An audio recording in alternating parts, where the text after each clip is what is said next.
Hello again. Um, I have decided to do another video episode in my office slash closet. I still have not picked up the spare cowboy boot. Maybe I'll do that next time to make this more video friendly. Um, I was thinking to myself, as I scroll through Instagram and I see all of these beautifully curated videos from creators, and I'm just like, I'll never be that. And I never aspire to be that. This is absolutely a video journal, and it looks like it. And it probably sounds like it too, because the audio quality on the last video was pretty subpar. But if I hold the mic close enough to my mouth, I think I can come through clear enough. And I just don't feel like opening my laptop to use the microphone there. And I don't have the little, when people use the spatula and the little snowball thing. I don't have one of those. Maybe I should look into getting one. Um, but anyways, preamble aside, happy Friday. It'll be Saturday by the time I post this, most likely. I am coming back from a really great event um, downtown at a gallery that I really enjoy. There was a poetry night there, and it was really sentimental. It was a very sacred space. And generally speaking, events at that particular gallery are sacred spaces. So, yeah, I enjoyed my night, and I figured before I come home and take all of this makeup off and throw on a bed shirt, I should use this opportunity to record another episode and to go through chapter two. Chapter two's reflection questions of Art Journey to Inner Peace by the lovely Christine D. Johnson, building upon the series that I started in the last episode. I also feel like it's a high time to do that because it was just a really sentimental night. And so I'm kind of in my feelings a little bit. Update before we get into the reflection questions. Um, I accepted an offer of employment. Um, I'm excited that my uh, what did I call it? A spiritual sabbatical. Don't mind my cats fighting if you can hear that. Well, playing, not fighting. But yeah, my spiritual sabbatical, what I decided to call my period of unemployment, is coming to an end because income is important, especially in this economy. And even though I feel like, thanks to God, my former job set me up pretty well to coast through the rest of this year, I ideally don't want to be draining funds without any kind of income. So I'm just kind of like hoping that this new position will help me feel a bit more financially productive, I guess. So we'll see. It is a position in healthcare. I don't really want to talk about it too much right now because I want to experience it first and then talk about what the experience has been. So it is in healthcare. It is not directly in death care and grief services, which I was kind of like, oh, well, that was kind of where I was trying to go. But it is adjacent, right? So it's an adjacent demographic, I would say. So I'm going to leave that there. But yay, I found another position, thankfully, in this horrible economy. And hopefully that will keep me in Charleston indefinitely because I love it here. Hence my beautiful night that I had, and many beautiful nights that are offered in this special, sacred, holy city. So that's news. Other than that, it's still very hot and I'm still very selective about where I go. I have been continuing to venture into my fascination with horror. So I told you I was reading Stephen King. I'm still reading him. I have picked up another book that I don't know if I would call it horror, but it's about like the afterlife, and so it's kind of like in that realm. I'm starting to like dip my toe into watching like some thriller, mind benders, slightly horrific films. My latest film that I watched was Obsession, which is on Peacock. It is about a woman who has a spell put on her by her crush, and she becomes obsessed with him to the point of utter chaos, violence, and destruction. Um, and it was kind of spooky. It was kind of spooky. It's more so like jumpy and a bit gross. And I think that's more so of where I've been like venturing on my horror journey is like into the grotesque more so than like the truly horrifying. Another movie that I watched, which isn't a horror so much as it's just like morbid, is called The Substance. I really enjoy that because I think I mentioned this once on the podcast before, but a lot of my fascination with horror these days comes from the fact that it is exploring topics that are taboo and like making meaning out of them. And I like the fact that they're playing with kind of unexplored territory a bit. Um, One thing that I don't like as much is that death always seems to be like the most horrifying aspect in a lot of these films, and I think it's because I want to work in death care. I just think it's such a wasted opportunity to continue to stigmatize death as something to be feared, instead of something to be celebrated in a way, because it's a rite of passage spiritually, and physically. So yeah, there's kind of like um, some things that I would change about my experience with horror. Forgive me for these moments of pause because I keep allowing my computer to lock, but that doesn't stop the video that I have learned from my last attempt. So yeah, horror kind of is a curious genre to me for those reasons. Exploring the taboo, that's absolutely like right up my alley. I like offbeat things. I consider myself to be offbeat, so I've been having a good time with that, and yeah, just continuing to try to beat the heat because it is oppressive here. So, without further ado, let's transition to what we really came here to do, which is reflect on these beautiful calls to action um, in the art journey to inner peace.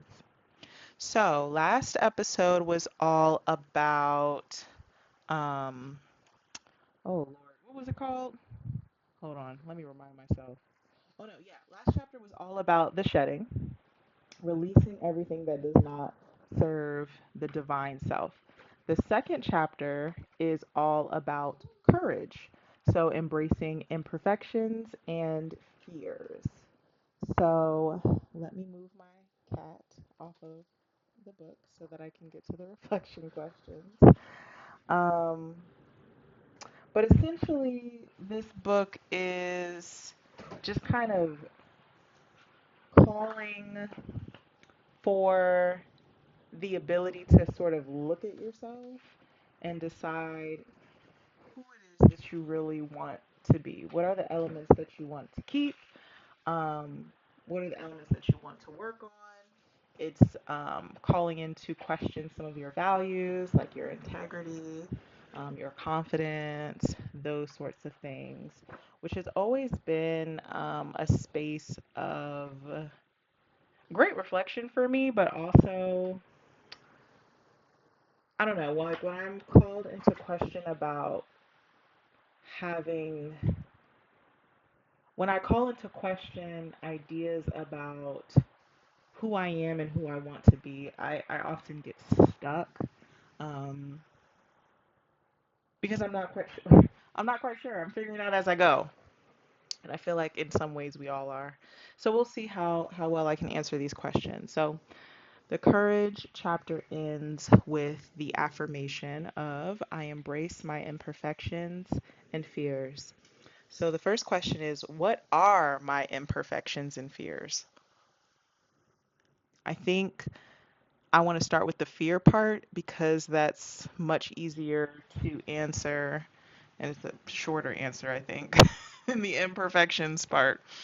Um, what do I fear? I think a lot of my fears at the root surround like unfulfillment, just feeling super unfulfilled and unhappy with the way that life is manifesting itself. Um, yeah, so I think like when it comes to my current situation, I talked about that a little bit in the last episode, I think, with like not being able to do the things that make me happy because I maybe won't have the resources for it, or God forbid something happens to me that renders me physically incapable of doing the things that I enjoy. Like that's a big fear of mine because I feel like life is such a place of intense trial and like a strong call for like survivorship, that enjoyment and fulfillment in the midst of that is really, really important. I struggle sometimes with um, thinking through mortality and like the point of this experience, and especially just with the things in the world becoming so much more difficult to like comprehend and to like shoulder. Um, yeah, I question morality a lot, and I think that's also part of what I mentioned, my fascination with like the horror genre. Where that comes from is because there's like teasings of morality and the point of it. So yeah, I think that if I'm not able to live a life that feels full and joyful, um, I'm afraid that I won't have the courage to keep living. And I think the scary part about that is,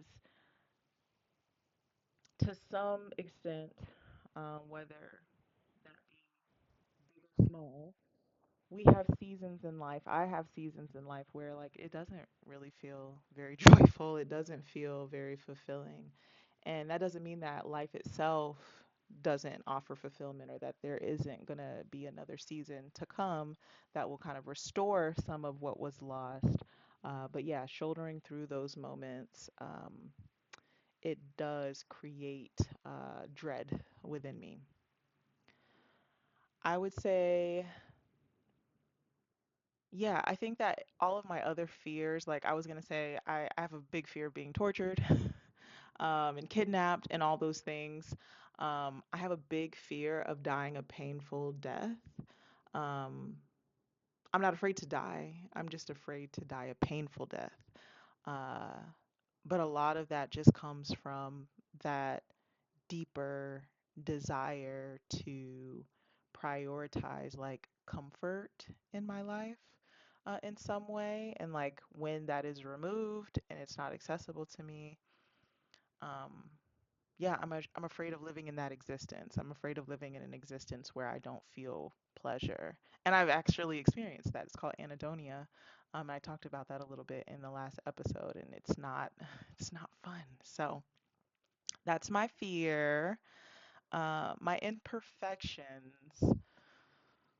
I feel like if I wait too long to answer this question, it's going to appear that I feel that I am flawless, and that's not the truth. I'm just trying to figure out how to articulate some of these things that I feel. My imperfections.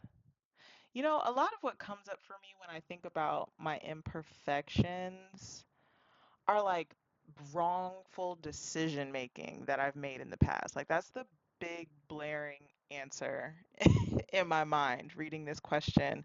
I just think about all of the ways in which I have failed myself, with people, with decisions, with not establishing boundaries, with establishing maybe too many boundaries, with not being clear in communication, like all the ways in which I have grown through, my younger years, and just being in the midst of like all of that awkward, what is it called? Growing pains. Those are what I find to be imperfections that I tend to reflect and recall often.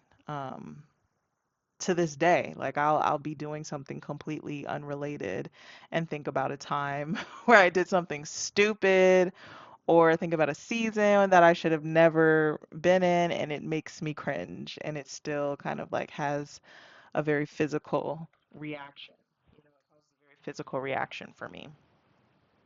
I think other than that, honestly, it's hard for me to like conceptualize this question in terms of current imperfections, because I feel on some level the ways in which we are imperfect, the ways in which I am imperfect, let me speak for myself. It informs like it informs me of a part of myself that like maybe I need to pay more attention to, um, or it informs me of a way that I'm not placed in a situation that is ideal. Um, for example, I could say that an imperfection I have is that sometimes I don't like to give people the benefit of the doubt. You know, sometimes I can, yeah, just feel like take things too personal, right?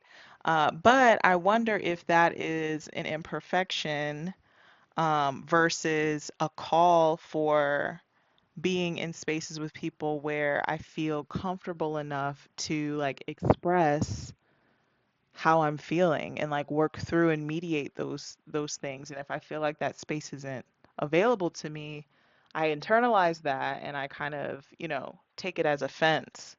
Um, I wonder if it's speaking more to the space that is not available in the friendship that I actually need in order to connect. Am I thinking about that too deeply?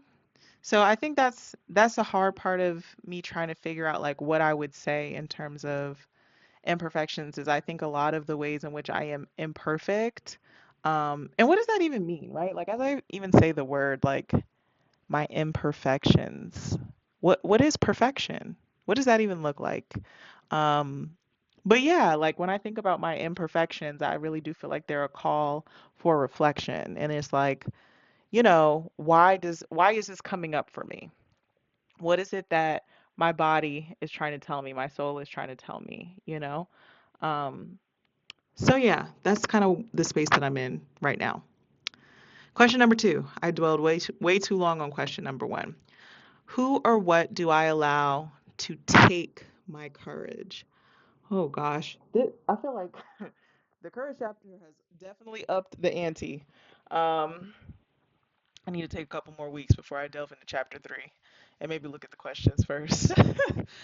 But who or what do I allow to take my courage? I'm interpreting that question as take away my courage. Um, People kind of scare me sometimes, to be quite honest with you. I'm someone who people think that I'm an extrovert because when I'm in interpersonal spaces, I tend to be pretty like engaging, and I don't have an issue with doing that, but I'm truly an introvert. I gain my energy from being alone. And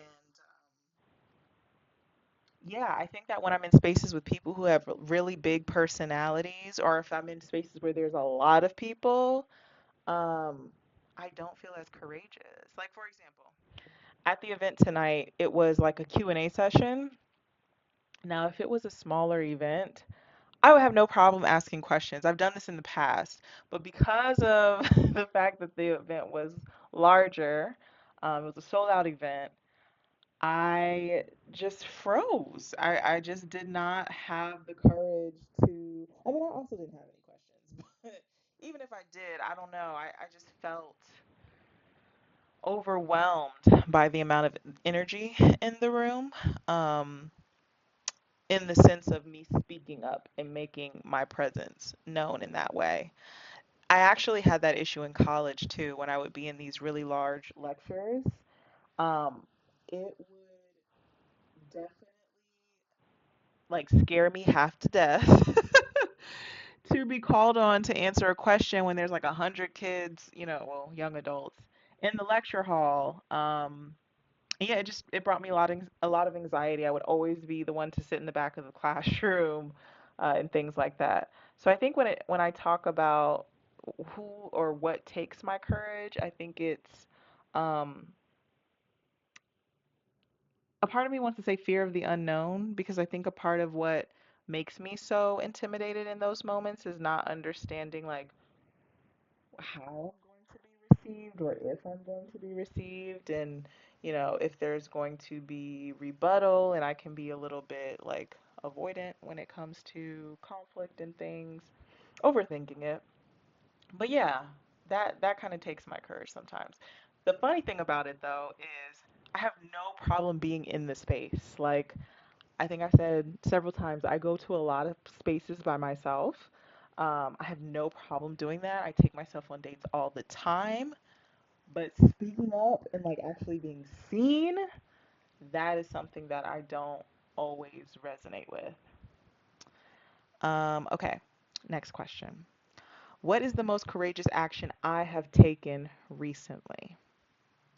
The most courageous action that I have taken recently was um,